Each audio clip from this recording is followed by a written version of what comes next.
Never once in my life, literally, did I think that I would ever be a barber.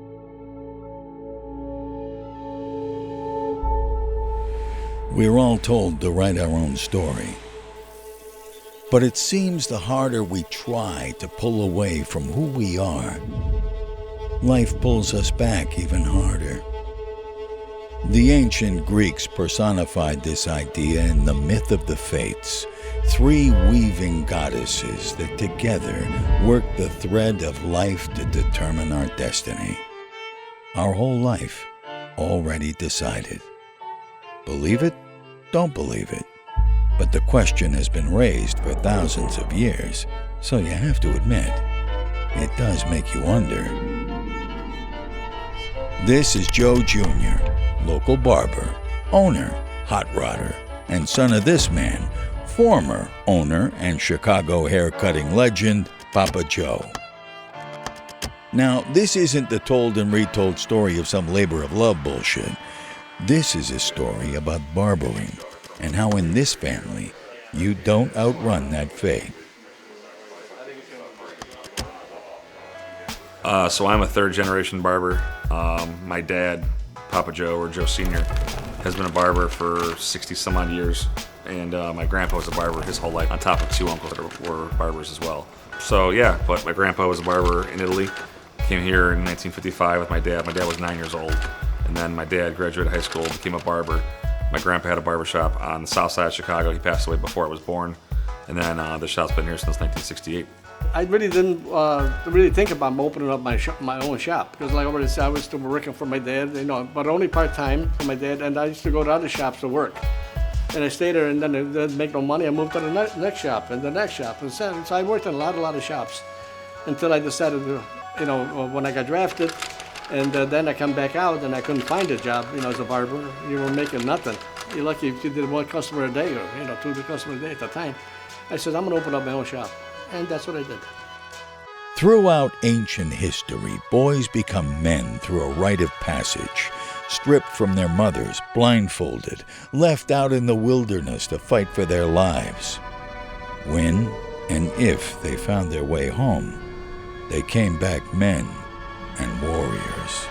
For the Cacavellas, they had their own rite of passage, cutting their dad's hair. My dad brought home a barber chair from here. It was a broken one, and we put it in my parents' garage. And, I'm 14, 15, whatever, messing around with it, and my dad came home one day, and he's like, cut my hair. I'm like, what are you talking about? I'm like, I'm not a barber. He's like, he's like, you're a 3rd-generation barber, even if you don't want to be. And so me and him and my mom and my sister, in awe, went in the garage. This is like a Saturday night in the summer. I'm 15, and hit a hand mirror, and he's telling me how to cut his hair. And I'm like, all right, here we go. And my mom's just like, Jesus Christ, But I jacked it up pretty good. And then like 2-3 weeks later, he's like, let's do it again.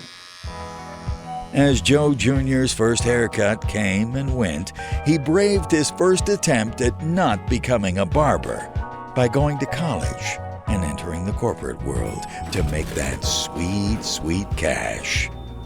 Growing up, I never cared about a career. I just cared about making money. I lived the office space. Like, I was that guy. Fuck this place, it's Friday, kiss my ass, I'm out.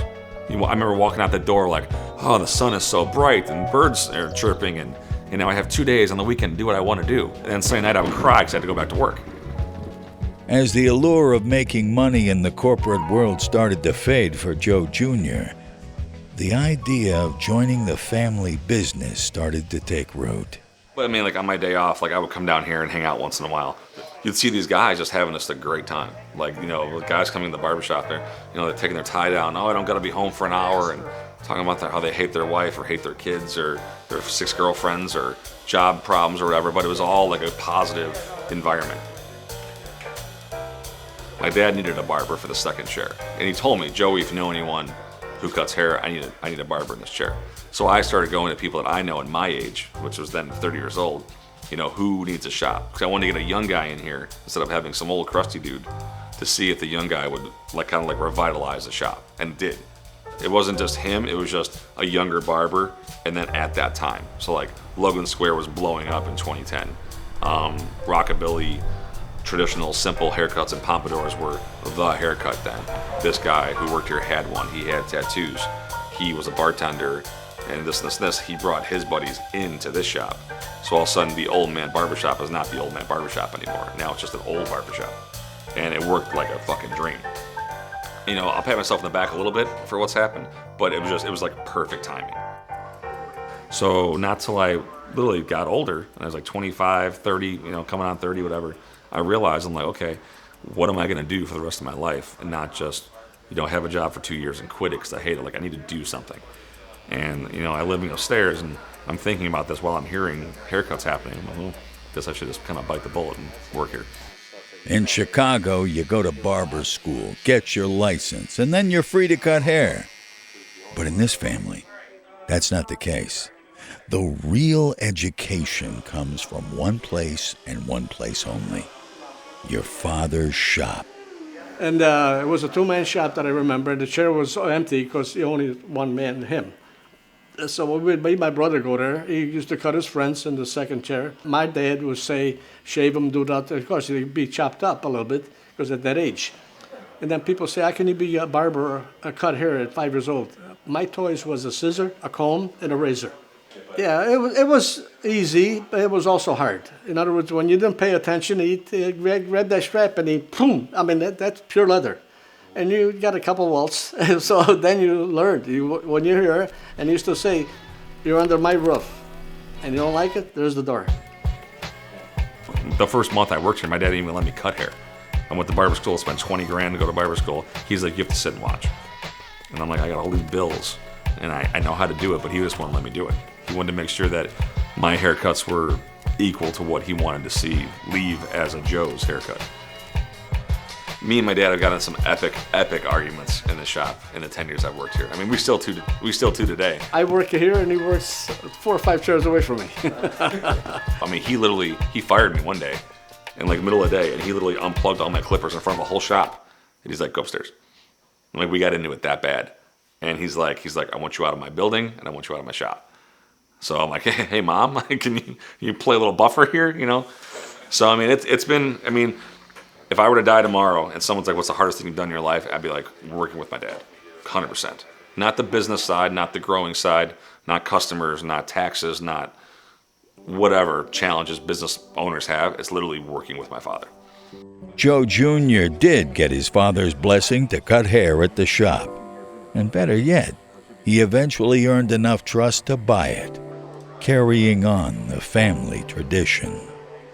You know, he's in charge now, and he's young, and hopefully he can be here 50 years like myself, you know, another 50 years. And of course, the building is, like I say, is his now. The shop is his, so. Yeah. And then I got people saying, what'd you sell to him? I says, my own son? Come on. You know, and as far as the old shop versus, you know, pre-me or post-me or whatever, I always tell people my dad, like, made a really good Italian sausage. I just put a really good gravy on it. Like, it was already there. It just needed a little push. But I mean, I never thought that it would happen. I never thought that this would happen. I never thought, I mean, I've been here 10 years, and I mean, the shop's expanded. We got a product company. I mean, I never thought this would, I just thought I'd just work with my dad, just make that shop the best it could. Being a barber, you got to be a doctor, you got to be a priest, you got to be a lawyer, you got to be whatever they want you to do. You know, people say, how long you been cutting hair? I said, all my life. And then I love it when they go, how long you been here? I said, not too long. I started, I was 21 when I got out of the service. I'm 74 now. You know, and would I give it up? No. No, barbers don't retire. You go from work to home, home to the hospital to the morgue. You can't buy history, like I said. You can't buy what my dad has done. It is the family business. My cousin's a butcher, and he does the carpentry. We cut hair. That's what we do. Some accept their fate. Some run from it. It's a tale as old as time. One that begs the question, who controls our destiny?